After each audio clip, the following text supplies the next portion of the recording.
जय हिंद, नमस्कार। आप सभी का फिर से एक बार आपके अपने YouTube चैनल में स्वागत है। जैसा कि आप लोगों का अध्याय 1 चल रहा था, अध्याय 1 में जीवों में जनन चल रहा था। जीवों में जनन में आप लोगों को भाग 3 तक बता दिए थे। भाग 3 में आप लोगों को अलैंगिक जनन की विधियों में आप लोगों को विखंडन बताया गया था। क्या बताया गया था? विखंडन बताया गया था, फिजन बताया गया था कि फिजन विखंडन क्या होता है और विखंडन कितने प्रकार के होते हैं। तो आपको बताया गया था कि विखंडन 3 प्रकार के होते हैं। द्विखंडन क्या होता है, बहुखंडन क्या होता है और प्लाज्मोटोमी क्या होते हैं। आज उसी के आगे हम लेकर आए हैं अलैंगिक जनन की विधियों में भाग 4 लेकर आए हैं। क्या लेकर आए हैं? भाग 4 लेकर आए हैं। और भाग 4 में आप लोगों को आज अलैंगिक जनन की एक विधि बताए जाएंगे, मुकुलन। क्या है? मुकुलन। मुकुलन या टोरुलेशन, मुकुलन या टोरुलेशन, बडिंग और टोरुलेशन। तो आप जानते हैं कि मुकुलन क्या होता है।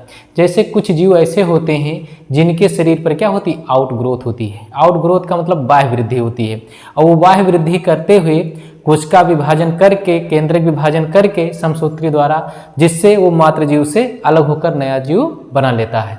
यह है जो मुकुलन की प्रक्रिया होती है। कुछ जीवों जैसे हाइड्रा, ईस्ट, साइकान में पाई जाती है। किसमें पाई जाती है? हाइड्रा, ईस्ट, साइकान में पाई जाती है। तो आइए देखते हैं कि मुकुलन की प्रक्रिया क्या होती है, मुकुलन किसे कहते हैं और मुकुलन किसमें किसमें पाया जाता है। तो आप देख रहे हैं कि जो मुकुलन की प्रक्रिया होती है, मुकुलन या टोरुलेशन, इसमें देख रहे हैं कि जीव में छोटी सी संरचना, जीव में छोटी सी संरचना उभार के रूप में बनती है, इसे मुकुल कहते हैं।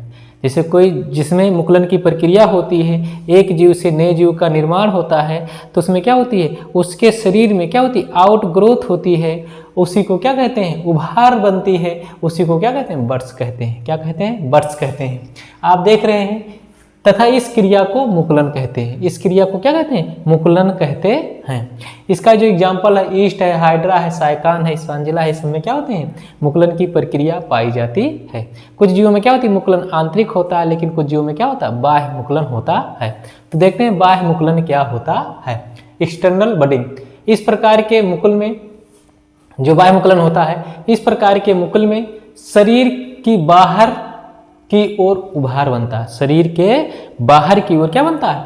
उभार बनता है, जो परिपक्व होकर मात्र शरीर से पृथक होकर नया जीव बनाता है। इसे जब परिपक्व हो जाएगा और मात्र जीव से, शरीर से क्या हो जाएगा, या मात्र जीव के शरीर से क्या हो, पृथक होकर नया जीव बनाता है। इसका एग्जाम्पल आपके सामने क्या दिया है? इसका एग्जाम्पल हाइड्रा दिया है। क्या दिया है? हाइड्रा दिया है। हाइड्रा में आप देखते हैं कि ये एक हाइड्रा है। अब यहाँ पर मैंने पहले से ही बना दिया है, क्या? मुकुल है। लेकिन आप देख रहे हैं ये एक सिंपल हाइड्रा हो गया। यहाँ पर कोई उभार आपको दिख नहीं रहा है। लेकिन क्या होता है, इस हाइड्रा में क्या होता है? एक उभार जैसी संरचना बनती है। जैसे इसमें क्या बना? एक उभार जैसी संरचना बनी। इसे क्या कहा गया? बर्ड्स कहा गया। बर्ड्स कहा गया, मुकुल कहा गया।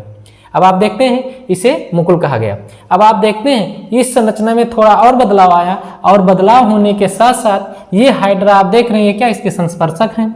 ये केंद्रक है। केंद्रक में क्या होता है? समसूत्री विभाजन होता है, और समसूत्री विभाजन के दौरान केंद्रक 2 भागों में क्या होता है? बढ़ जाता है। जब केंद्रक क्या होता है? 2 भागों में बढ़ जाता है, तो एक केंद्रक इस बर्ड्स के शरीर में चला आता है, इसमें, और एक बर्ड्स यहाँ रहता, एक केंद्रक यहाँ रहता है। समसूत्री विभाजन के दौरान क्या होता है? ये जो बर्ड्स होता है, ये क्या होता है? मातृ जीव से क्या होता है? यहाँ पर देख रहे हैं, यहाँ पर भी हाइड्रा है, और ये हाइड्रा का जो बर्ड्स है, मुकुल है, ये मातृ जीव से अलग हो गया और नए जीव का क्या कर लिया? निर्माण कर लिया। नए जीव का क्या कर लिया? निर्माण कर लिया। इस तरीके से क्या होता है? मुकुलन की प्रक्रिया होती है, जिसके शरीर में क्या होती है? आउटग्रोथ होता है, बाह्य वृद्धि होती है, और बाह्य वृद्धि में क्या होता है? केंद्रक विभाजन होता है, और केंद्रक विभाजन के दौरान ये बर्ड्स केंद्रक बर्ड्स में चले जाते हैं, जिसके माध्यम से क्या होता है? मातृ जीव से अलग होकर नया जीव बना लेता है। इस प्रकार क्या होती है? मुकुलन की प्रक्रिया होती है।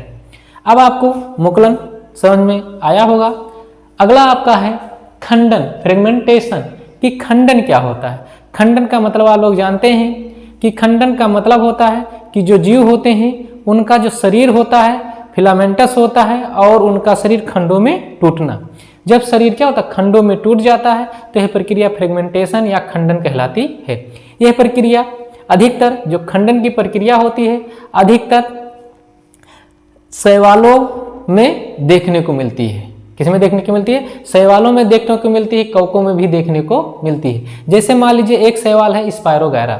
स्पायरोगायरा आप जानते हैं बहते हुए जल में पाए जाते हैं या और भी जल में पाए जाते हैं, ऐसा नहीं कि केवल बहते हुए जल में पाए जाते हैं। तो स्पायरोगायरा को क्या कहते हैं? तालाबों का रेशम कहा जाता है। क्या कहा जाता है? स्पायरोगायरा को तालाबों का रेशम कहा जाता है। तो जो स्पायरोगायरा होता है, सिंपल भाषा में आप कह दीजिए कि एक कंकड़ पत्थर ले लीजिए और उस स्पायरोगायरा के शरीर पर उस कंकड़ पत्थर को फेंक दीजिए, तो आप देखेंगे कि जहां उस कंकड़ पत्थर पड़ेगा उस शैवाल के ऊपर, वो कई खंडों में क्या हो जाएगा? टूट जाएगा। लेकिन वो टूटेगा तो खंडों में, लेकिन उस खंड में किसी खंड में एक कोशिका रहेगा, किसी खंड में एक से अधिक कोशिकाएं रहेंगी, और वो कोशिकाएं विभाजन करके नए शैवाल का या नए जीव का निर्माण कर लेती हैं। यह प्रक्रिया किसके अंतर्गत आती है? खंडन के अंतर्गत आती है। तो देखिए खंडन की प्रक्रिया और क्या होती है? खंडन, फ्रेगमेंटेशन, पानी, ताप व भोजन की अनुकूल परिस्थितियों में। किसकी परिस्थितियों में? पानी, ताप व भोजन की अनुकूल परिस्थितियों में स्पायरोगायरा, यूलोथेरिक्स आदि तंतुमय शैवाल, फिलामेंटस तंतुमय शैवाल तथा कवकों के तंतु छोटे छोटे खंडों में टूट जाते हैं। चाहे आपका स्पायरोगायरा हो, चाहे यूलोथेरिक्स हो, चाहे कवक हो, इनके जो तंतु होते हैं, फिलामेंट होते हैं, छोटे छोटे खंडों में क्या होते हैं? टूट जाते हैं। प्रत्येक खंड में एक अथवा एक से अधिक कोशिकाएं होती हैं। जो भी खंड टूटते हैं उनमें क्या होती है? एक या एक से अधिक कोशिकाएं होती हैं। प्रत्येक खंड कोशिका विभाजन करके नया शैवाल तंतु बनाता है। कोशिका विभाजन करके नया शैवाल तंतु बनाता है। यह प्रक्रिया क्या कहलाती है? खंडन कहलाती है। क्या कहलाती है? खंडन कहलाती है। आप जानते हैं यह स्पायरोगायरा का एक जीव है जिसमें आप देख रहे हैं ये स्पायरोगायरा है। अब स्पायरोगायरा क्या हो गया? खंडों में क्या हो गया? टूट गया। एक खंड ये बना लिया, एक खंड ये बना लिया और एक खंड ये बना लिया। इस खंडों में एक कोशिका, एक से अधिक कोशिकाएं पाई गई। अब प्रत्येक खंड क्या हुआ? क्या हुआ? आप जानते हैं कि जो भी अनुकूल परिस्थितियां आती हैं ये खंड अलग शैवाल बनाएगा। क्या होगा? अलग शैवाल बनाएगा। ये खंड जो होगा अलग शैवाल बनाएगा। क्या बनाएगा? अलग शैवाल बनाएगा। और यह खंड जो है अलग शैवाल बनाएगा।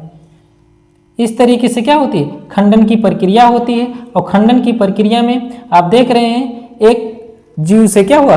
कई जीवों का क्या हो गया? निर्माण हो गया। इस प्रकार क्या होती है? खंडन की प्रक्रिया पूरी होती है। खंडन अगर पूछा जाए कि किन विधियों द्वारा होता है, तो आप जानते हैं कि जो शैवाल पाए जाते हैं जल में भी पाए जाते हैं। तो जल की तेज वेग में जो भी जलीय जीव होते हैं क्या होते हैं? जब तेज वेग से चलते हैं तो उनके वेग के आवेग या वेग के माध्यम से क्या होते हैं? शैवालों का खंड क्या होता है? टूट जाता है। या जो भी संलग्न कोशिकाएं होती हैं वो क्या होती हैं? वो भी टूटकर मात्र शरीर से क्या हो जाती हैं? अलग हो जाती हैं, जिससे नए जीव का क्या हो जाता है? निर्माण हो जाता है। यहाँ पर देख रहे हैं जलीय प्राणियों में जल की धारा के तेज वेग द्वारा, यानी जो भी जलीय प्राणी होते हैं जल की धारा के तेज वेग द्वारा इनका जो भी शैवाल होते हैं उनका शरीर क्या हो जाता है? टूट जाता है, जिससे वो मात्र जीव से अलग होकर नए जीव का क्या कर लेते हैं? निर्माण कर लेते हैं। संलग्न कोशिकाओं के बीच मध्य पटल का घुल जाने से, जैसे मान लीजिए जो भी संलग्न कोशिकाएं होती हैं इसके मध्य पटल का घुल जाने से क्या होती है? नए शैवाल का क्या हो जाता है? निर्माण होता है। आप लोग इसका स्क्रीनशॉट ले लीजिए। हाँ, इसका स्क्रीनशॉट ले लीजिए और आप लोग नोट्स बनाते रहिए। आप लोगों को नेक्स्ट वीडियो में आप लोगों को बताया जाएगा बीजाणु जनन, कि बीजाणु जनन क्या होती है। आशा करते हैं कि ये वीडियो समझ में आया है। आप लोग चैनल पर बने रहिएगा, लाइक शेयर सब्सक्राइब करते रहिएगा। Thank you so much.